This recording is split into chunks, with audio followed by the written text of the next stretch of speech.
The High Court in Kerugoya has issued conservatory orders temporarily stopping the implementation of President William Ruto's directive of establishing a framework for the compensation of victims of demonstration and public protests. Justice Kizito Magare certified the application as urgent and directed that the matter be heard inter partes. The High Court in Kerugoya has issued conservatory orders temporarily halting the implementation of President William Ruto's directive, establishing a framework for compensation of victims of demonstrations and public protests. I, Faith Odhiambo Omoni, having been appointed as the Vice Chairperson of the panel of experts on compensation of victims of demonstrations and public protests. This comes just 4 days after the swearing in of the panel of experts on compensation of victims of demonstrations and public protests.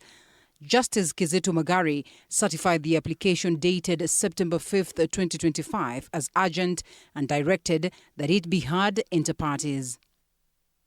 Justice Kizito Magare's order reads: pending the hearing, the court stayed the commencement of the mandate of panel of experts on compensation of victims of demonstrations and public protests and suspended the implementation of Gazette Notice of August 25th, 2025, which had appointed the panel to establish a repatriation framework. Justice Magare also ordered that the respondents and interested parties file their responses within 7 days of service. The applicant will have 3 days to file submissions, but not later than September the 24th. Respondents and interested parties are required to file submissions within 3 days thereafter, and in any case, not later than September 30th.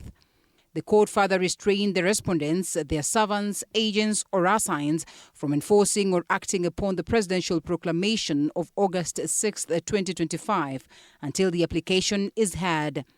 The matter will be mentioned for directions on October 6, 2025, before the High Court in Kerugoya. On the same note, PLP party leader Martha Karua has called for justice for protest victims before the government makes efforts to undertake their compensation. A compensation team before issues of giving victims justice, because there cannot be peace without justice. We want prosecution of the culprits. We want a commitment that never again shall the guns and whatever equipment the taxpayer has bought for our defense be used to murder, maim, and injure. The 18-member panel appointed by President William Ruto had begun assessing claims by the affected families. The panel held its inaugural meeting on Monday. Linda Alela, TV 46.